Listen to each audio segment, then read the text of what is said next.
Praise the Lord, brethren. It has been a great day here in Iteso.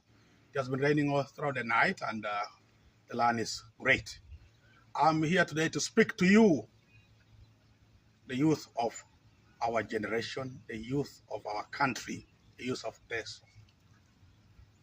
It is time for you to wake up and stop blaming people, and stop blaming the past, and stop blaming today. But it is your time to wake up and take on your responsibility as a youth, when you are still energetic, when we still have this peace, that you can do something better for your country, you can do something better for yourself. Look at this man called Ijala. Ijala never got any PDM money, but Ijala today is a millionaire here in Serere. Here in Serere. He managed to host the president of Uganda.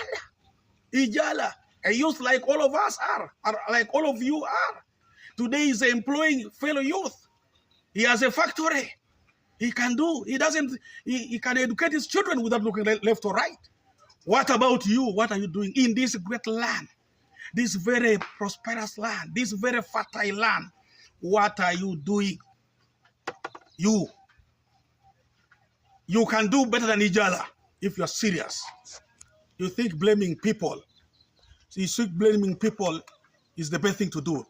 Ijala never blamed anybody. Ijala took the problem by its horns. He took the bull by its horns and said, I must get out of this. And he got out of it. Ijala today drives. He has people to work in his farm. What about you?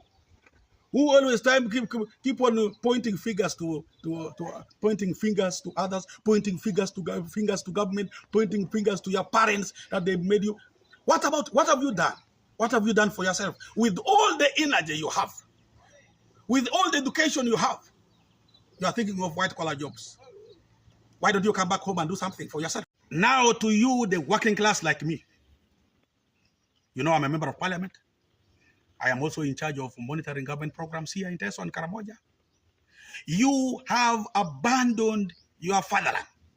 You have all decided to crowd yourselves in Kampala. Yet you have a land that was given to you by your Father in heaven.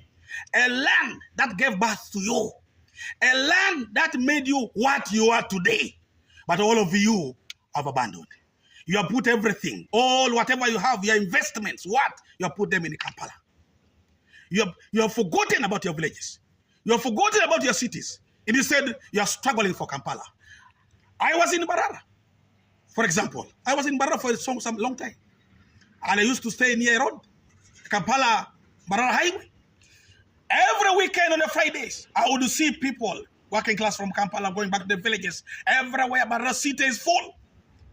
On Sundays, in the early morning of Monday, you see them going back to work. You see them go to work, everybody. But our people here, and everywhere else, I know. Lango, Acholi, name it, Basindi, where, Basoga, where, Bagisu, name them. During weekends, they instead go to Kampala. Even those ones working here, they go to Kampala. They take whatever they have got from here, they take it to Kampala. Even those ones in Kampala, they take whatever they have got to the beaches in Kampala and forget about their fatherland. They forget about it. Yet we have peace. God has blessed our land.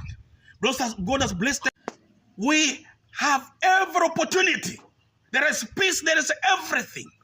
Now you, those who have been blessed with resources, with work, with opportunities, who is going to develop our land?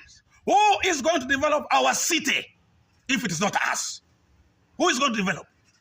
You have put everything in Kampala. Yet you have your cities here. I thank the president for giving each region its city. Thank you, Your Excellency. You did very well. You have done your part. What is remaining is for us to make sure these cities serve the purpose that they are meant to serve. They become a source of employment for our people, for our youth, for everybody. This become a source of pride for that region. I tell you today, and I tell you everybody who is listening to me all over this country, please go back, develop your fatherland.